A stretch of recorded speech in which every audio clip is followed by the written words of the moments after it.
কিছু সত্য কথা জেনে রাখুন, কাজে লাগতে পারে। ১. মাগরিবের আজানের সময় পুকুর পাড়, বাঁশঝাড়, তালগাছ, সুপারি গাছ, বাসার ছাদ অথবা অন্ধকারের রুমে থাকবেন না। অস্বাভাবিক কিছু দেখে ফেলতে পারেন। ২. গভীর রাতে একা রাস্তার হাঁটার সময় যদি দেখেন কালো কুকুর বা কালো বিড়াল আপনার বাম পাশ থেকে আপনাকে ক্রস করার চেষ্টা করছে, তবে এটাকে কখনোই বাম দিক দিয়ে ক্রস করতে দেবেন না, আপনার ক্ষতি হতে পারে। ৩. চার রাস্তার মোড়ে গভীর রাতে একা দাঁড়াবেন না। আপনি ভুল পথে যেতে পারেন, অর্থাৎ আপনাকে ভুল পথে নিয়ে যাওয়া হতে পারে। ৪. যদি দেখেন বাঁশঝাড়ের কোনো একটি বাঁশ কোনো কারণ ছাড়াই নিচু হয়ে আছে, তবে ওই বাঁশের ওপর দিয়ে যাওয়ার চেষ্টাও করবেন না, আপনার ক্ষতি হতে পারে। ৫.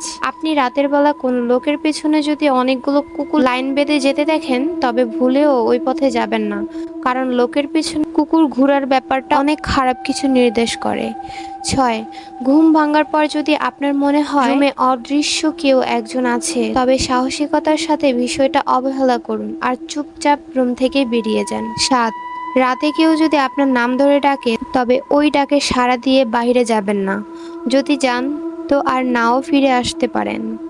৮. রাতে পথ চলার সময় যদি অনুভব করেন আপনার পিছু পিছু কেউ আসছে বা হাঁটছে, কিন্তু আপনি তা দেখতে পারছেন না, অনুভব করতে পারছেন, তাহলে সাহস করে পাশাপাশি কোনো কবরস্থানে ঢুকে পড়ুন। কবরস্থান খুবই পবিত্র স্থান হয়। ৯. পুরনো খালি বাড়ি ও শ্মশানঘাট যতটা সম্ভব এড়িয়ে চলার চেষ্টা করুন। ১০. কখনই ব্ল্যাক ম্যাজিক নিয়ে পরীক্ষা করতে যাবেন না। আপনি কি করছেন তা বোঝার আগেই আপনার অপূরণীয় ক্ষতি হয়ে যেতে পারে। ১১. রাতের বেলা কখনোই মাজারের সাইড দিয়ে ফুল সাউন্ডে গান বাজিয়ে গাড়ি চালাবেন না, দুর্ঘটনা হতে পারে। আশা করি কথাগুলো আপনার মস্তিষ্কে গেঁথে রাখবেন। কথাগুলো অন্তত স্বাভাবিক অস্বাভাবিক মনে হলে কিছু করার নেই, কারণ অনেকেই এই বিষয়গুলো নিয়ে প্রত্যক্ষ করেছেন।